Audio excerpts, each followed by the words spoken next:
Hello, I'm Daniel Prusilides. Welcome to The Long Way, a podcast of short episodes with long perspectives on building the common good.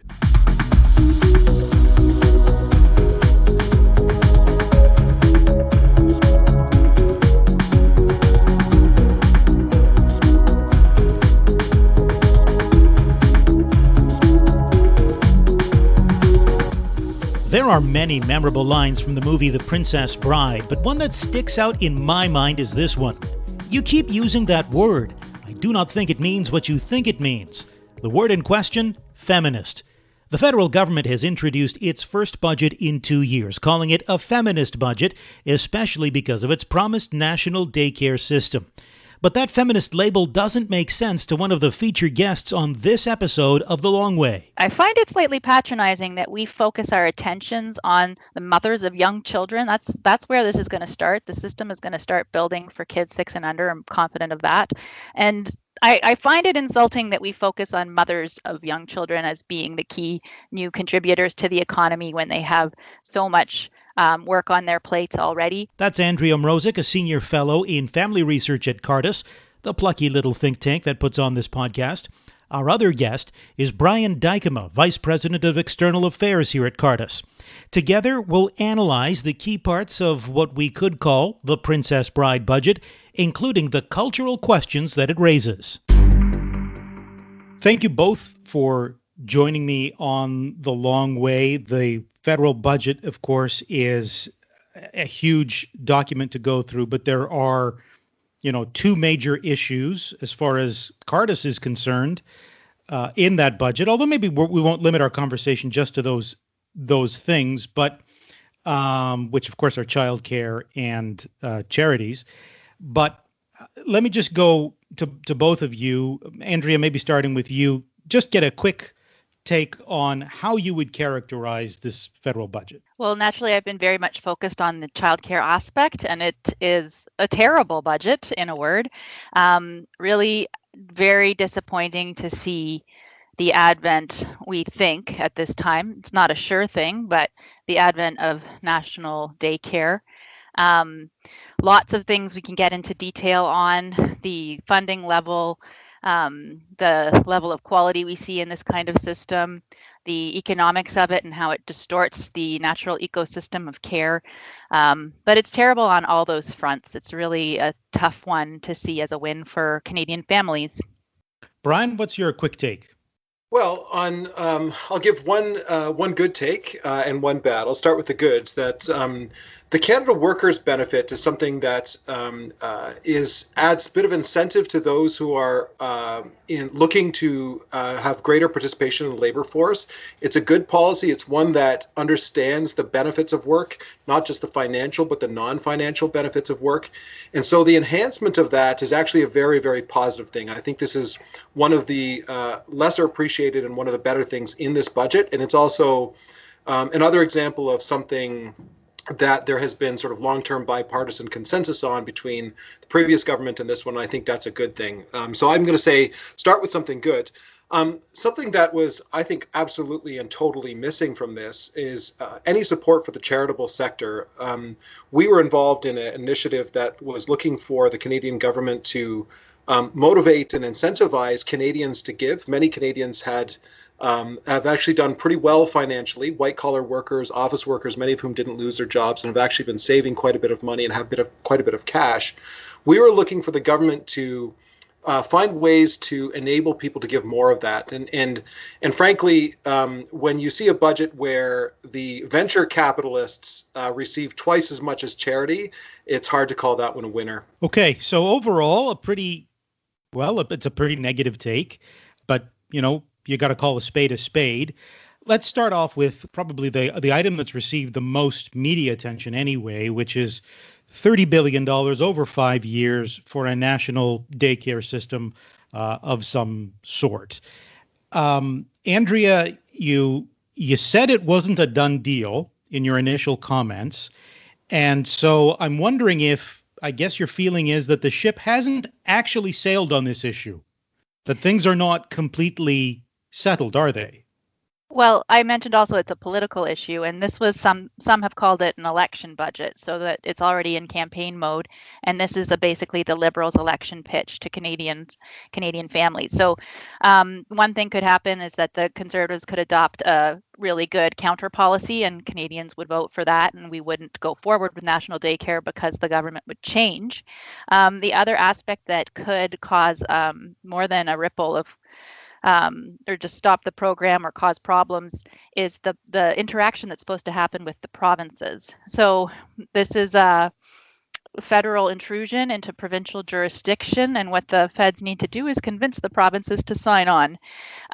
This is an extremely risky proposition for the provinces. And let's remember, we're in the middle of a pandemic, and none of the provinces are doing sailing by economically with tons of money in the bank. The proposition they have before them now is to accept the money now over the next 5 years, but then risk that no more comes, and they're on the hook for provision of a very, very complex and expensive program in their provinces. So I think that could be a tough sell, and we're already seeing that some provinces have balked and said this doesn't work, and now the latest is that the feds are going to tailor the program to each province in an attempt to get them in. But if I were a provincial leader at this time, I would be very skeptical about how this is going to go into the medium-term future, especially after the 5 years is up. What would you say, though, is, the core argument, the core cultural argument here with regard to childcare in Canada? Because you've seen and read and heard the media coverage of this issue, and most of it overwhelmingly accepts that childcare is an economic tool. It's presented in that way, and that's the sales pitch, that it's an economic tool. It's a tool of Canada's economic recovery, that sort of thing. I know you don't think about it in those terms. Cardus does not think about it in those terms. Why? I've been doing a little bit less childcare commentary because I've been doing childcare. So I have a 2-year-old and I work half time. And every morning I get the delight of being with my daughter. And childcare is the care of a child, no matter who does it. And across the country, we have an existing ecosystem of care. Am I going to claim that it's perfect? No, there are problems, and they're usually pretty local. So guess what? The federal system isn't going to be able to fix those. But we do have an existing ecosystem of care, a great deal of diversity, and we have a lot of moms, dads, family members, extended family, local home-based care, friends, home daycares, etc. Centers, of course, are there too. There's just a lot going on in the childcare sector. And when you take this really limited view of childcare, and that's what this program is the licensed sector and the not-for-profit sector, and jump in on that, and it's only one form of care the vast majority of Canadians don't use. So I really like to look at this as a cultural issue and a child issue. And the fact is that there has been unending rhetoric around the economics of it, which causes me terrible consternation over how children are going to be treated in this system, because they are a clear second.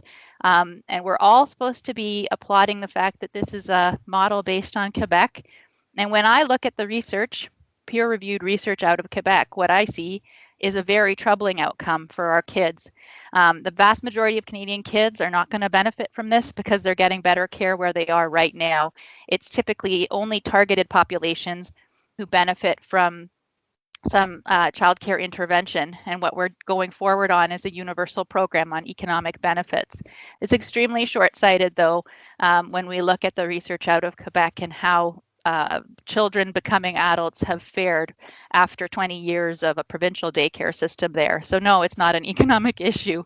It's a cultural one. It's a community one, and it should be a child-focused one. Go ahead, Brian. Sure, yeah. Yeah. Just to jump in on the cultural thing, and I think this is a good point, and I'm glad that you're bringing it up from that point of view. I think culturally, one thing that we can all agree on is that this is heavily focused on increasing female labor force participation, and I think in general that's a fine thing insofar as many women want to work. Many women have all kinds of incredible gifts that should be encouraged.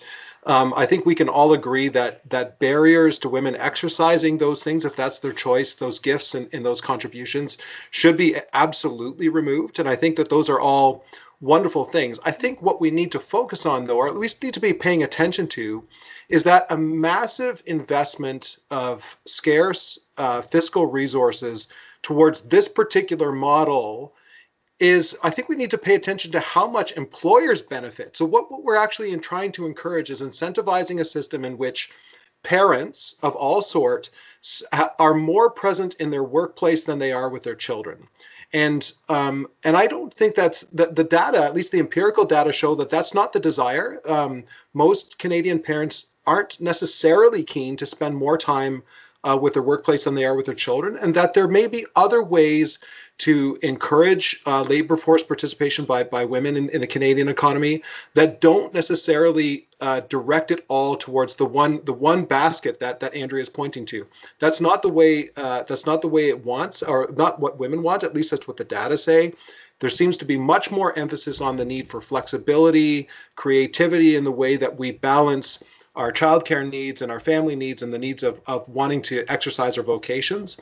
And I think that's what's getting lost as well, that we're sort of moving the whole system in one direction. And I just don't see that is in line with what the empirical research shows.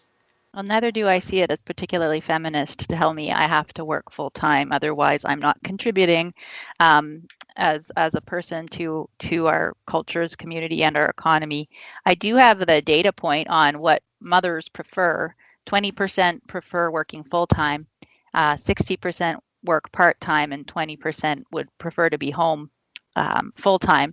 So there's 80% of mothers who would rather not be working full time. And to me, that makes intuitive sense. And we ought to be listening to that and honoring the care work, particularly of mothers and fathers, but also their extended family, and valuing that for what it is, which is also childcare. Sure. And Andrea, in your earlier comments, you hinted a little bit about what the outcomes have been for kids in terms of developmental outcomes, behavioral outcomes, from now years of experience with Quebec's universal system. Can you unpack that just a little bit? Because I know there's been some extensive study of it. Yeah, I can. I'd also like just briefly to return to the feminist argument. And I find it slightly patronizing that we focus our attentions on the mothers of young children. That's where this is going to start. The system is going to start building for kids 6 and under. I'm confident of that. And I find it insulting that we focus on mothers of young children as being the key new contributors to the economy when they have so much work on their plates already. I mean, Brian would probably know this better than me, but I'm not under the impression that we have full labor force participation from single young men, for example. So it seems to me that we're really causing, I think you're telling mothers what they ought to be doing and not valuing what they want to do.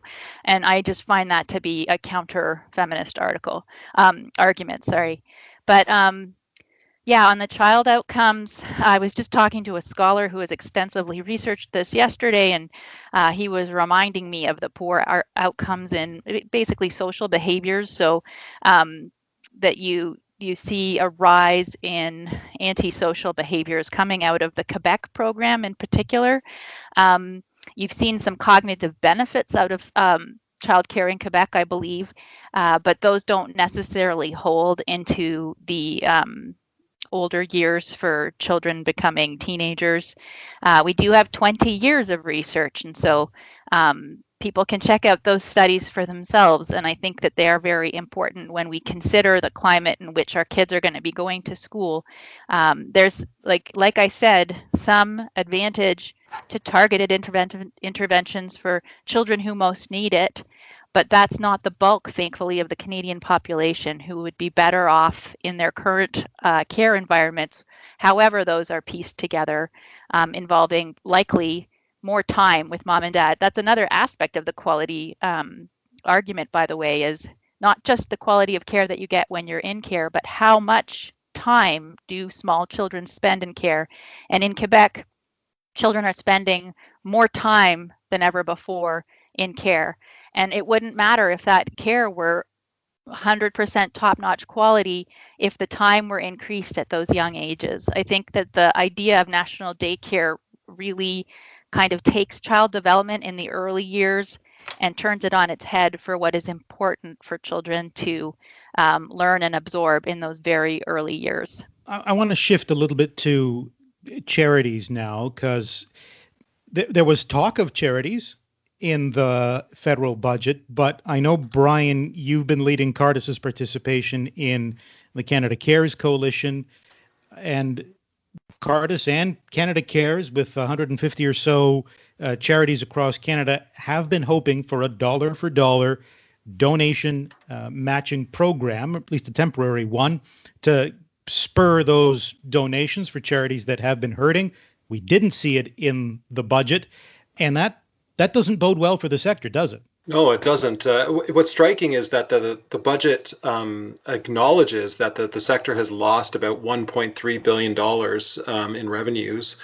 That may be underselling it, actually. There's a recent report coming out from Canada Helps today that looked at the donations from Canadians across the board, and those are down significantly. So there's an acknowledged loss of $1.3 billion, and the government could have very easily, as we were suggesting with Canada Cares, more than doubled that in terms of the incentives. So what we were asking for was for the Canadian government to take money that they had already budgeted. So remember, every year the Canadian government budgets money to be given back to people who give to charity. So if you give $100 to a charity, you get 29 of those dollars back in a tax refund. The government budgeted $3 billion for that last year in 2020. They acknowledge that they're not likely to get that. What we are saying is take that money and give it dollar for dollar so that any money that was given by a Canadian donor to a charity would be doubled. They didn't do that. And it strikes me as strange, particularly given Minister Freeland's encouragement for Canadians to unleash what she called the sort of preloaded stimulus. This was the best way, the most effective way to unleash that money, and in a way that helped the most vulnerable, which is precisely what she was looking for. And there's just nothing there in the budget at all. What was there is an undisclosed sort of to be determined program that talks about modernization and adaptation, which, let's be honest, will probably go to charities that have the best lobbyists and the best means of connecting with people in government. And that's precisely what we were saying shouldn't happen. We were saying it should be widespread and it should go to the charities that need it most. And that just wasn't there. It's a huge missed opportunity. It's a huge missed opportunity to help charities that get hit hardest by shocks. We saw this in 2008, that the amount of donations went down and it didn't recover for 5 years. So what we're talking about is extending the challenges that charities are facing right now for 5 years. And it's just a huge missed opportunity, in my opinion. It also is, I think what I find interesting is when you have a donation matching program, the government only matches what Canadians themselves donate to.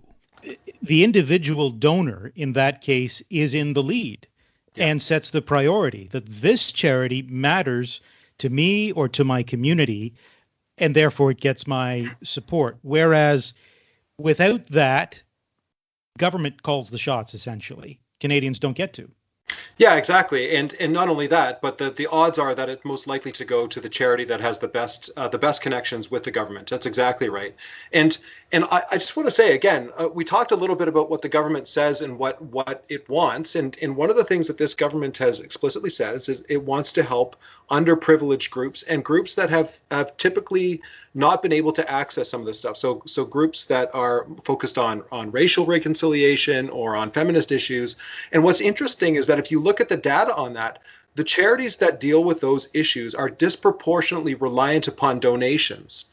And so those charities, they would have met their goal better if they had provided matching donations. Those charities that are I think if I'm not mistaken, reliant for 75% of their revenue on donations, they would have had a disproportionate benefit if they had relied on a matching initiative rather than on throwing money towards it's what they call adaptation and modernization, which we don't know about, by the way. We asked in the technical briefing what the criteria were for that, what the qualification criteria were for that. The government doesn't know yet. I don't think it has that. It's sort of to be determined in the future. And again, it's a missed opportunity to achieve even their own self-identified goals. I think it's just too bad. I think the Minister Hussein, who was involved with this, he did a lot of great work pushing this forward. And I just, for whatever reason, I don't think it made it in from the center. And I think that's, again, loss for the government to bolster and support a sector that it said was important. But then when you look in terms of what it actually did for it, there was almost nothing there. There might be a little bit of a link between the charity discussion and the childcare discussion, which is that there's certain things that the federal government ought not be doing and simply empowering civil society to do.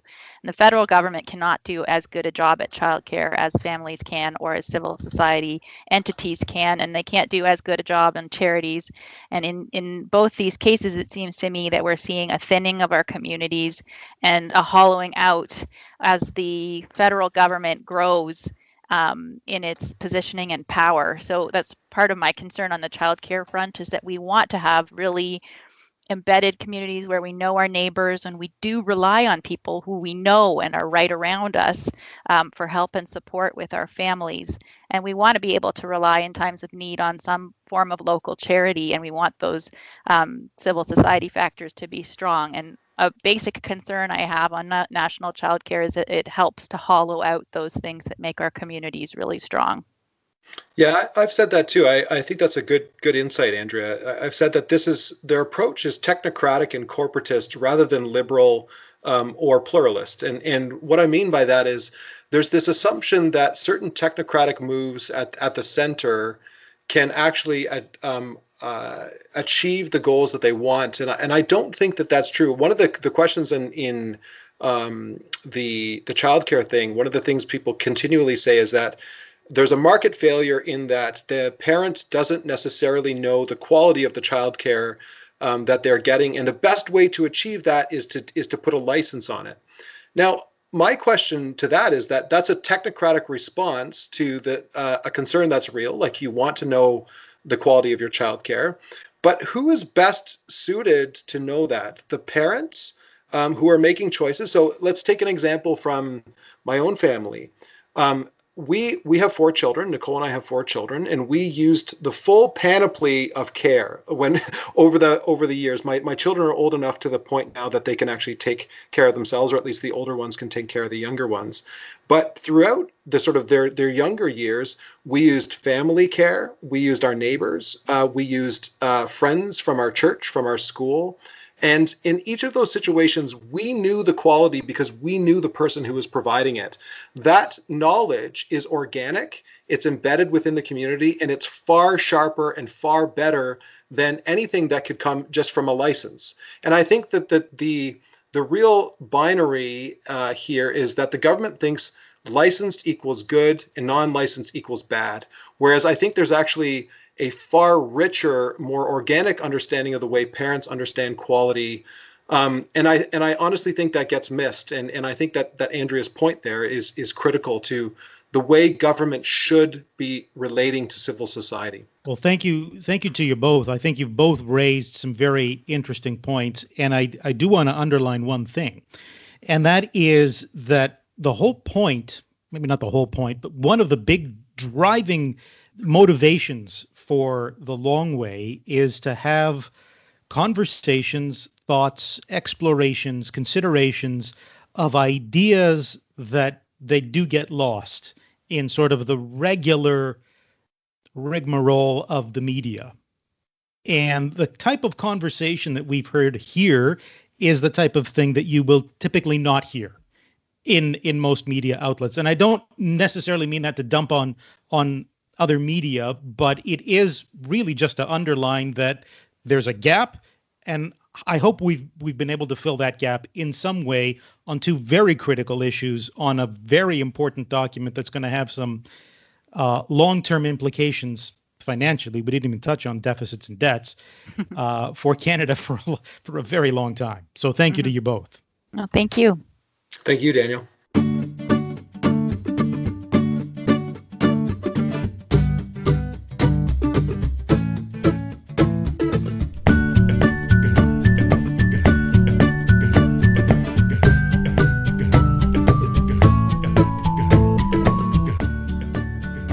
Okay, let me ask you, what do you think of the federal budget? Is it really feminist? What do you think of the charity provisions that are contained in that budget? Or are there other parts of the budget that have struck you? Write to me at media@cardus.ca. I would love to hear from you.